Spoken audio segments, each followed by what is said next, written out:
मंगलम, सुप्रभातम बच्चों। तो जैसा कि आप द्वारिकस्य निष्ठा पाठ का व्याख्या अनुवाद पढ़ रहे थे, उसी क्रम में कल के पाठ में हमने पाठ्य पुस्तक के पृष्ठ संख्या 35 के प्रथम जो गद्यांश है उसमें इस पंक्ति तक पढ़ा था, जिसमें लिखा हुआ है काषाय वासाः धृततुम्बी पात्रः भव्यमूर्ति सन्यासी दृष्टः ततस्तयोरेवं अभूद आलापः।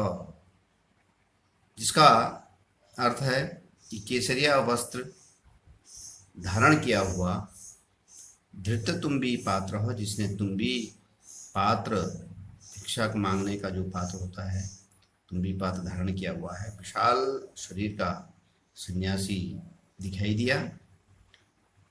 उसके बाद ततस्तयोर एवं, उसके बाद उन दोनों में इस प्रकार की अभूत आलाप वार्तालाप हुई।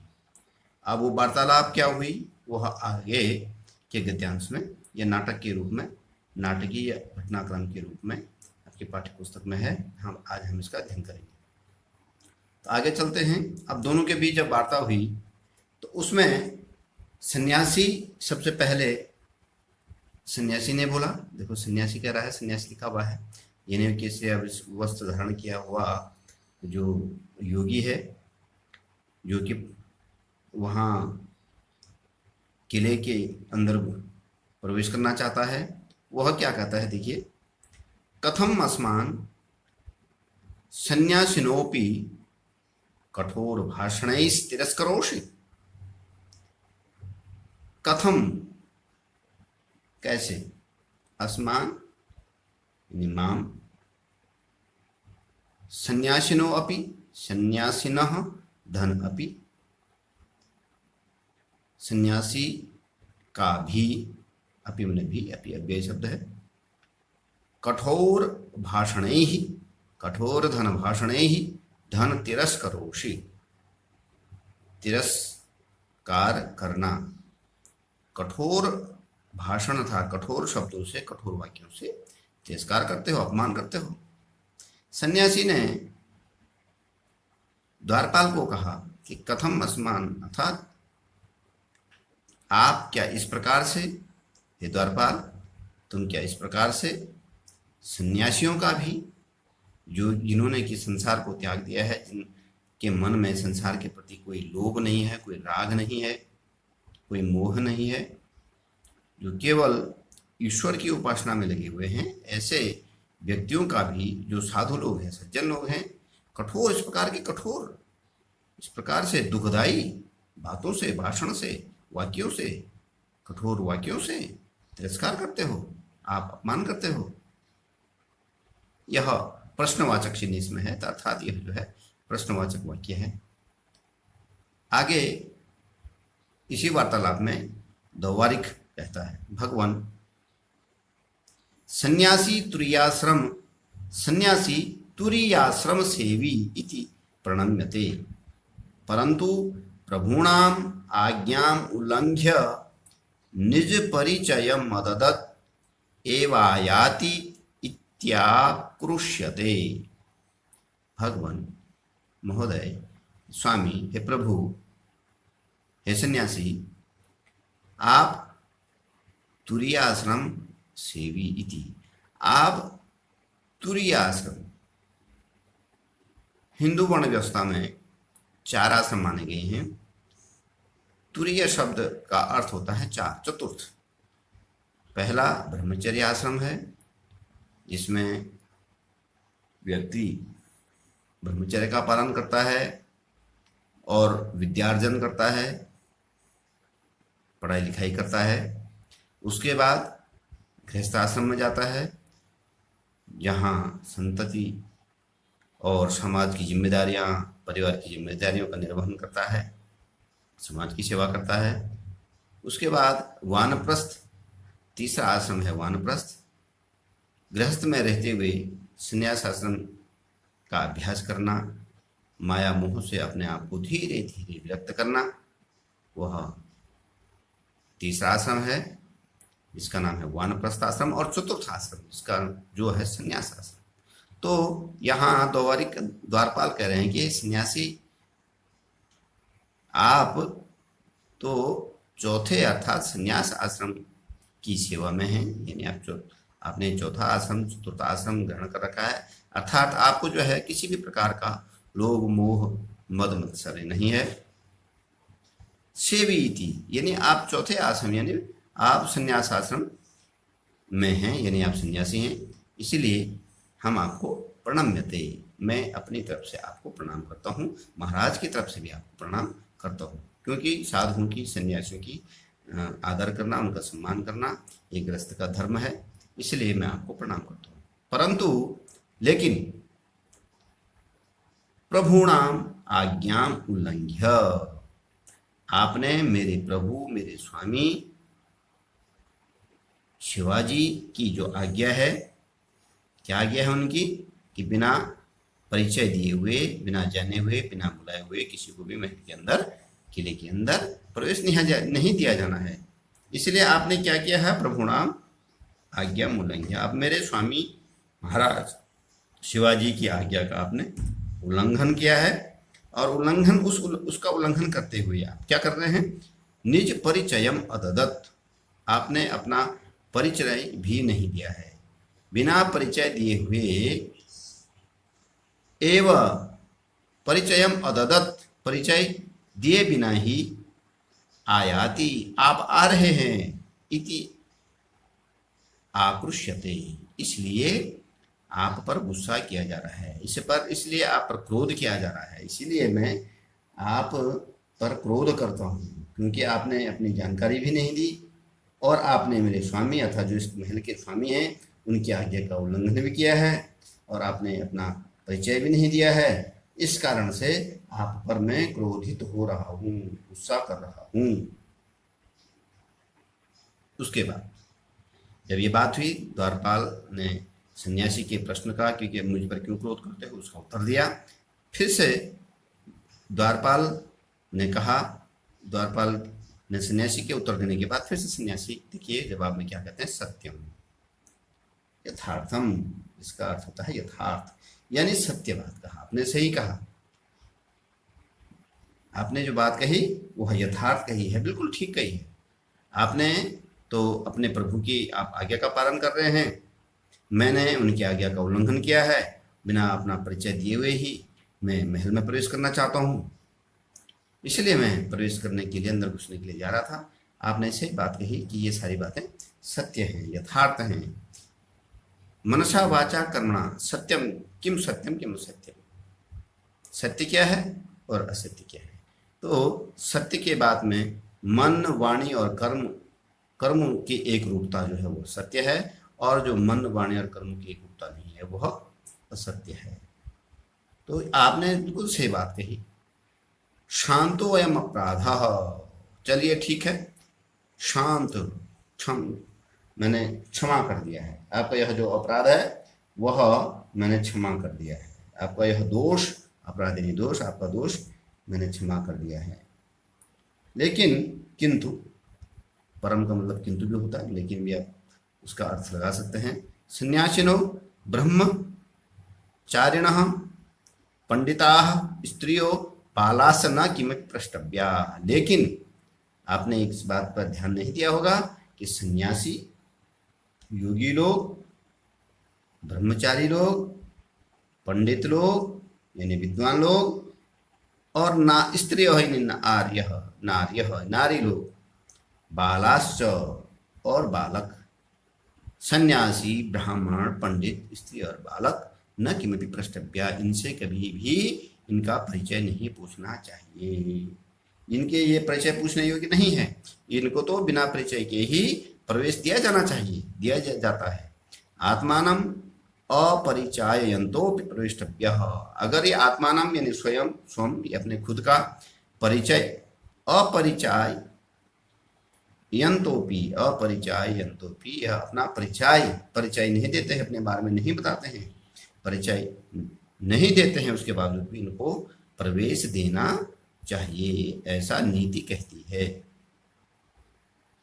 आगे द्वारपाल कहते हैं सन्यासी, हे सन्यासी, हे सन्यासी, बहुक्तम बहुधन उत्तम, बहुधन उत्तम, बहुक्तम, बस बस रहने दीजिए, अब आपने बहुत, आप बहुत कह चुके हैं, आपने बहुत बोल दिया है। विरम न वयम तो वारिकाः ब्रह्मणो अपि आज्ञाम प्रतीक्षा में है। विरम, रुको, ठहरो, आपने बहुत बोल दिया है, अब मुझे बोलने दो। न नहीं, वयम न हम कौन? हम द्वारपाल। हम किसके सैनिक हैं? हम वीर शिवाजी के सैनिक हैं। इसलिए हम वीर शिवाजी के सैनिक जो द्वारपाल हैं, जो द्वारपाल का काम करते हैं, जो प्रहरी का काम करते हैं, हम ब्रह्मणो अपि आज्ञा, ब्रह्मणो, ब्रह्मणः, ब्रह्म शब्द है यानी ब्रह्मा जी की भी, अपि में भी, आज्ञाम, आज्ञा यानी उनका आदेश भी, प्रतीक्षा में ही, न हम ब्रह्मा की आज्ञा का की भी प्रतीक्षा नहीं करते हैं। केवलम, हम किसकी आज्ञा मानते हैं? यानी हम ब्रह्मा जी की भी आज्ञा नहीं मान सकते। हम किसकी आज्ञा मानते हैं? केवलम, केवल और केवल महाराज शिववीरस्य आज्ञाम, हम केवल महाराज, हमारे जो महाराज हैं वीर शिवाजी हैं, उनकी ही आज्ञाम, आज्ञा को वयम शिरसा वहामः, वयम यानी हम द्वारपाल, हम प्रहरी, हम वीर शिवाजी के सिपाही, शिरसा वहामः, केवल उन्हीं की आज्ञा के सामने हम अपने मस्तक को झुकाते हैं, यानी उन्हीं की आज्ञा को हम मानते हैं, उन्हीं की आज्ञा को हम धारयामः, पालयामः, वहामः, उन्हीं की आज्ञा को हम धारण करते हैं, उन्हीं की आज्ञा का पालन करते हैं, उन्हीं की बात हम मानते हैं। इसलिए उनकी आज्ञा के बिना हम किसी को भी, अगर ब्रह्मा जी भी आ जाए तो भी हम उनकी आज्ञा का पालन नहीं करेंगे। केवल और केवल महाराज वीर शिवाजी की ही आज्ञा का पालन करते हैं। प्राणे महाराजस्य संध्योपासन समय भवादृशानां प्रवेश समय भवति। प्राणे, प्राणे का जो अर्थ है वह प्रातः काल से, यानी पूर्वाह्ने, प्राणे अर्थात पूर्वाह्ने यानी प्रातः के समय, प्रातः काल महाराज का जो संध्योपासन का समय है। संध्योपासना महाराज करते हैं, सुबह उठ करके अपने जो सुबह की पूजा करते हैं, उस पूजा के बाद भवत दृशानाम यानी आप, भवत यानी आप जैसे, दृशानाम आप जैसे लोगों का, आप जैसे सन्यासियों का प्रवेश समय भवती, महल में प्रवेश करने का समय जो है वो कल सुबह, वो सुबह के समय जब महाराज अपने संध्या वंदन से अपनी सुबह की पूजा करके, ईश्वर की आराधना करके निवृत्त हो जाते हैं, उसके बाद ही आप जैसे लोगों का प्रवेश का समय महल में होता है, न तो रात्रो, न कि इस भांति, इस प्रकार से चुपचाप बिना बताए, बिना अपने परिचय दिए हुए रात्रि में आपका प्रवेश होगा। आप प्रवेश करेंगे तो सुबह के समय करेंगे, और आपको महाराज से मिलना हो तो आप प्रातः मिलेंगे, जब उनका संध्यावंदन, उनकी सुबह की पूजा समाप्त हो जाएगी, फिर वो आपसे मुलाकात करेंगे। उसके बाद जो आगे वार्ता होती है, सन्यासी कहते हैं तत्किम कोपि न प्रविशति रात्रो। तो ठीक है, जब आप कह रहे हैं कि हम रात में नहीं जा सकते हैं, तो क्या को अपि, कह अपि, कोई भी, न नहीं, नैव प्रविशति, प्रउपसर्ग धातु लटलकार का है, ति प्रत्यय, तो क्या कोई भी रात्रो अर्थात रात्रि में, सप्तमी विभक्ति का, कोई भी रात्रि में प्रवेश नहीं करता है। आप अगर जाने अंदर नहीं प्रवेश करना दे रहे हैं, तो क्या रात्रि में कोई भी प्रवेश नहीं कर रहे हैं? आप कह रहे हैं कि प्रातः काल के महाराज के संध्या वंदन के समय के उपरांत आप आइए, उनसे मिलिए, लेकिन क्या रात में कोई भी प्रवेश नहीं करता है? द्वारपाल कहता है, जो प्रहरी है, साक्षेपम, क्रोधित होते हुए, डांटते हुए, डपटते हुए से, कोपि कथम न प्रविशति, कोई क्यों नहीं प्रवेश करता है? कोई भी, कथम ना, कैसे, न नहीं प्रविशति, कोई क्यों नहीं प्रवेश करता है? क्यों नहीं कोई प्रवेश करता है? परिचितावा, जो महाराज के परिचित हैं, जो महाराज जिनको जानते हैं, जिनसे उनका परिचय है, जो उनके मित्र हैं, अथवा प्राप्त परिचय पत्र, जिनको परिचय पत्र प्राप्त हो चुका है, यानी जिसको महाराज से मिलने के लिए जो लाइसेंस है, जो प्रवेश अनुमति पत्र है, या जिसको आईडी कार्ड कह सकते हैं, वो अगर जिनके पास आईडी कार्ड है, अंदर जाने का प्रवेश पत्र है या अनुमति पत्र है वो, अथवा आहूतावा, या फिर जिनको महाराज ने आहूत किया हुआ है, बुलाया हुआ है, जिनसे मिलने के लिए महाराज ने जिनको निमंत्रण दिया है, वे प्रवेश कर सकते हैं, वही प्रवेश करते हैं। रात्रि में अगर प्रवेश करते हैं तो जो परिचित हैं, जो जिनके पास अनुमति पत्र है, जो निमंत्रित हैं, इनको बुलाया गया है, न तो ये केपी समागता,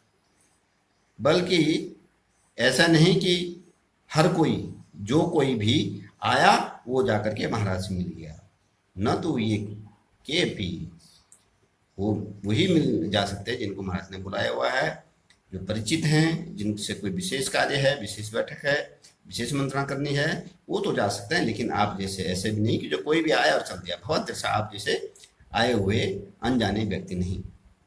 सन्यासी कहते हैं बारबाल इत आया ही किमपि करणे कथयिष्यामि। अरे प्रहरी, द्वारपाल, इत आया ही, इत न इधर, इधर आया ही, इधर आओ, अरे इधर तो आओ, किमपि करणे कथयिष्यामि, अरे मैं तो कुछ तुम्हारे किम धनापि, किमपि यानी कुछ, थोड़ा बहुत, करणे यानी कान में, सभी व्यक्ति एक वचन करो है, करणे आपके कर्ण में यानी कानों में, कथयिष्यामि कुछ कहना चाहता हूँ, कथ धातु लिट लकार उत्तम पुरुष एक वचन करूँ है, यानी आप इधर आओ, मैं कुछ कहना चाहता हूँ, कुछ समय आपके कानों में कुछ आपको बताना चाहूँगा। क्या बताना चाहूँगा? दो बार एक कहा तथा कृत्वा, वैसा ही करता है, जाकर के अपने कान सन्यासी की ओर ले जाता है और उसके बाद कहता है बोलो, मेरे कानों में बोलो। अगर आप स्पष्ट रूप से नहीं कहना चाहते, केवल कानों में ही कहना चाहते हैं तो कहो। सन्यासी कानों में कुछ कहता है, क्या कहता है? यदि त्वं मां प्रविशन्तं न प्रतिरुन्धे, यदि अगर तुम मां मुझको प्रविशंतम प्रवेश करने में नम्र नहीं, प्रतिरुंधे रोकते हो, अगर आप मुझे प्रवेश करने में रोकते नहीं हो, मुझे अंदर जाने देते हो, प्रवेश करने देते हो, तदाधुना एव, तदा अधुना एव, तब मैं अभी आपको क्या दूंगा? परिष्कृत पारद भस्म तुभ्यम दद्याम। अरे चूंकि मैं सन्यासी हूं, मैं वन में रहता हूं, गुफाओं में रहता हूं, मैं अनेक विद्याओं को जानता हूं, मैं रसायन विद्या जानता हूं, जिसके द्वारा परिष्कृत शुद्ध किया हुआ जो पारद का भस्म है मैं तुम्हें दूंगा। उस भस्म से क्या होगा? यथा तुम, जिससे कि तुम गुंजा मात्र नापी, एक गुंजा मात्र से भी, एक तोले मात्र से 52 संख्याक तुला परिमितम, 52 कहते 50 को, उसमें 2 और ज्यादा, यानी 52 संख्या के तुला, तोल के बराबर, यानी 52 तोल के बराबर ताम्रम, यानी तांबे को, सुवर्णम विधातुम शक्नुयाः, आप क्या कर सकते हो? आप उस पारद भस्म से जो चुटकी भर, यानी एक गुंजा मात्र, एक तोला भर भस्म मैं आपको दूंगा, आप उससे लगभग 52 तोले के बराबर तांबे को सोने में बदल सकते हो, आप उसका सोना बना सकते हो। अब यहाँ पर जब कान में भाई बात कही जा रही है तो इसके मतलब कुछ गुप्त बात है, और इस वाक्य के माध्यम से हमें यह प्रतीत हो रहा है कि उनको कुछ लालच दिया जा रहा है, कुछ घूस देने की बात की जा रही है कि ताकि महल में प्रवेश कर जाऊं, और जो द्वारपाल है इनको कुछ घूस के रूप में कुछ दे दूं। तो हो सकता है कि लालच में आकर के द्वारपाल उनको अंदर प्रवेश करने दे। लेकिन देखो क्या होता है आगे, हम हो कपट सन्यासीन, द्वारपाल को गुस्सा आता, कहता है अरे, उनको सुमुत करते हुए, अरे कपटी सन्यासी, तुम सन्यासी नहीं हो, तुम क्या हो?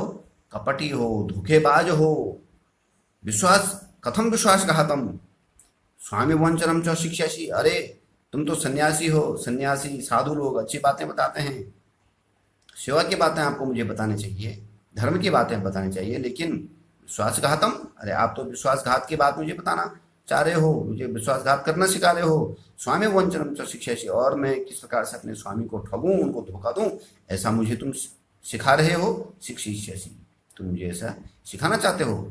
ते केचन अन्ये भवन्ति, अरे तेमने वे, केचन कोई अन्य, वे कोई और होते हैं, कोई और हो सकते हैं। नीचाह, ये यानी भवन्ति ने बहुवचन का रूप है, भवति भवता भवन्ति लट्टकार का, यानी वे लोग कोई और होते होंगे जो अपने स्वामी को के साथ धोखा कर सकते हैं। वे नीच, जो नीच हैं, जो गिरे हुए मनुष्य हैं, जो पापी हैं, उत्कोच लोभी ना, उत्कोच कहते हैं घूस को, लालच को देकर, लालच को, उत्कोच लोभी ना तृतीय व्यक्ति वचन का रूप है, यानी लालच में आकर के, लालच घूस के लोभ के द्वारा स्वामिनम, अपने स्वामी को, वंचयित्वा, धोखा दे करके, कत्वा प्रत्यय है वंचित धातु में, कत्वा प्रत्यय, उनको धोखा दे करके, आत्मानम, अपने आप को, खुद को, अंधतमसी, अंधतमस नामक नरक में पातियंती, ये एक नरक है, कई प्रकार के नरक हैं, 27-28 नरक बताए जाते हैं, उनमें से सब में अलग अलग प्रकार के आत्माओं को दंड दिया जाता है, उनके पापों के कर्मों का फल उनको भोगने को दिया जाता है। तो अंधतमस नाम से भी एक घोर नरक है, जिसमें गिर करके कि बहुत सारे कष्ट झेलने पड़ते हैं।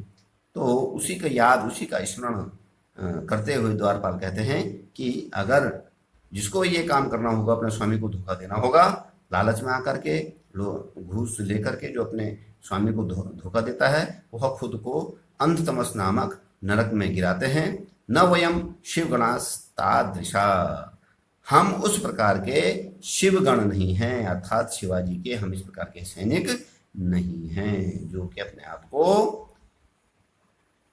अंधतमस कुएं में गिराएंगे, नरक में अपने आप को गिराएंगे, पाप के भागी बनेंगे, और अपने स्वामी को थोड़े बहुत लालच में, थोड़े से पैसों की लालच में, थोड़े से धन के लालच में उनको धोखा देंगे, ऐसे हम नहीं हैं। सन्यासिनो हस्तम धृत्वा, कोष्टक में लिखा हुआ है, यानी ऐसा करके, कैसा करके, सन्यासी का, उस योगी का, जो कि उनको ठगने की बात कर रहा है, उसको घूस दे करके द्वारपाल को खरीदने की बात करता है, उसके हाथ को जबरदस्ती पकड़ करके, इतस्तु सत्यम कथय कहस्तुम, यह तो सत्य है, बताओ तुम कौन हो, कौन हो तुम, कौन हो, सही बात है कि तुम कोई सन्यासी नहीं हो, तुम कोई कपटी हो, क्योंकि यहाँ हमने शुरू में ही कपट सन्यासी कह दिया। तो अपनी बात को प्रमाणित करने के लिए द्वारपाल ने कहा कि ठीक, यह तो सत्य है। क्या सत्य है? कि तुम कपटी सन्यासी हो, तुम धोखेबाज हो, तुम कोई गुप्तचर हो। इतस्तु सत्यम कथया, कहस्तुम, बोलो तुम कौन हो, कुत आया, तो कहाँ से आया हो, किन वा परिचित, या फिर किसी के द्वारा भेजे गए हो, या तो तुम्हें किसी ने गुप्तचर बना करके भेजा हुआ है तुम, या फिर तुम खुद ही छल करने के लिए आए हो, तुम ये बताओ तुम कौन हो। तुमने अपना परिचय भी नहीं दिया है और जबरदस्ती अंदर घुसना चाहते हो महल में। सन्यासी, अहम तो ताम कश्यापि देशद्रोहिणो गुरुचरम मन्ये। सन्यासी कहता है अहम तो ताम कश्यापि देशद्रोहिणो गुरुचरम मन्ये। अब यहाँ पर जो ये वार्तालाप हुआ, ये सन्यासी के बदले में द्वारपाल का ही है, तो ये इसमें छपने में हो सकता है कि गलती हो गई हो। तो फिर से द्वारपाल कहता है, हम इसको द्वारपाल मान लेते हैं। द्वारपाल कहता है अहम तो ताम, क्योंकि वाक्य बता रहा है मैं तो आपको देशद्रोही समझ रहा हूँ, मैं किसी देशद्रोही का या किसी शत्रु राजा का गूढ़चार अथवा गुप्तचर समझ रहा हूँ। मैं यह मान रहा हूँ कि तुम कश्यापि, किसी भी अन्य देशद्रोही के, जो हमारे राजा के शत्रु हैं, उनके गुप्तचर हो। हस्तमाकर्ष्य, हाथ को जबरदस्ती पकड़ करके, खींच करके, तदागच्छ दुर्गाध्यक्ष समीपे, और चलो, घसीटते हुए ले जाता है। तदागच्छ यानी चलो, फिर कहाँ चलो? दुर्गाध्यक्ष समीपे, महल के जो सेनापति हैं, दुर्गा का अध्यक्ष है। इस महल, इस किले की जिम्मेदारी, रक्षा की जिम्मेदारी महल के का एक अध्यक्ष, एक सेनाध्यक्ष होगा, उसके ऊपर दी जाती है, जो कि पूरे महल को, पूरी सेना की रक्षा की जिम्मेदारी इसके ऊपर होती है। तो कह रहे हैं, द्वारपाल कह रहे हैं कि दुर्गाध्यक्ष के समीप चलो, सौ एव अभिज्ञाय, वही तुम्हें पहचानेंगे कि तुम कौन हो, तुम सच में साधु हो, या फिर तुम कोई कपटी हो, या कि तुम किसी शत्रु के गुप्तचर हो। त्वाम यथोचितम व्यवहरिष्यति, वही त्वाम त्वया, वही त्वया, त्वया में तुम्हारे साथ, यथोचितम, जैसा ठीक होगा, दुर्गाध्यक्ष ही तुम्हारे साथ ऐसा उचित व्यवहार करेंगे। अगर तुम कपटी होंगे, धोखेबाज होंगे, गुप्तचर होंगे तो तुम्हें दंड दिया जाएगा, और वास्तव में अगर आप सन्यासी होंगे तो आपका सम्मान किया जाएगा, आपको उचित आदर के साथ आपके साथ व्यवहार किया जाएगा आपका। ततः सन्यासी तू त्यज।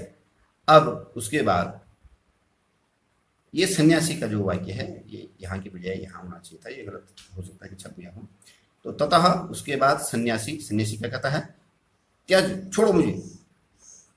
ना हम पुनरायास्यामि, न अहम, मैं पुनः नहीं आऊंगा, मैं फिर से नहीं आऊंगा, छोड़ो मुझे, छोड़ दो मुझे, छोड़ दो मुझे, छोड़ दो मुझे, जाने दो। ना हम पुनरेव कथिष्यामि, और मैं इस प्रकार से कि लालच की बातें, न अहम, न धन अहम, नहीं मैं नहीं, क्या नहीं करूंगा? पुनरेव, पुनः से, फिर से, कथिष्यामि, इस प्रकार की लालच की बातें आप नहीं कहूंगा। महाशयोसी, अरे आप तो महान दयावान हो। आप क्या हो? आप महाशय हो, उदार हृदय के हो। दयस्व, आप दयावान हो, मुझ पर दया करो। इति, इस प्रकार से बहुधा कथयत, कई प्रकार से अनुनय विनय करता है, द्वारपाल की विनती करता है।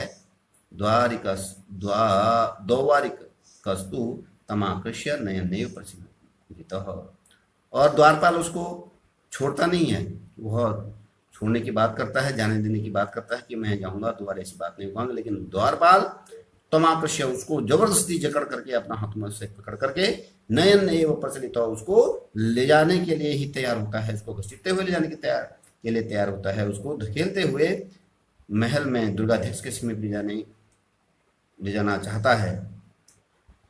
उसके बाद क्या होता है?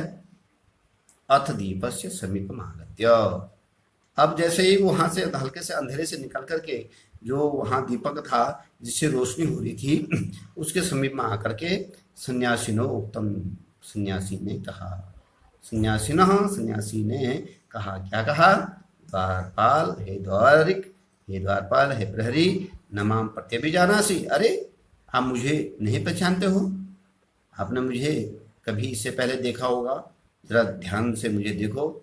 ततः पुनर्निपुणम, उसके बाद प्रहरी यदि द्वारपाल उनको भली भांति निरीक्षमाणो, देखता हुआ पहचानने की कोशिश करता है। द्वारिकास्तम पर्यचिनो, और जब द्वारपाल ने उन्हें भली भांति क्या, उनको कुछ स्मृति आई, और द्वारपाल ने इस प्रकार से उनको पहचान लिया।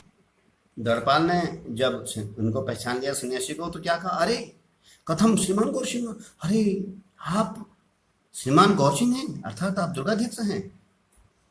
आर्य महाशय महोदय, क्षम्यताम अनुचित व्यवहार एतस्य ग्राम वरकस्य, महोदय, महाशय, महाभाग, सेनापति, क्षम्यताम, आप क्षमा कीजिए, अनुचित व्यवहार, क्या क्षमा कीजिए?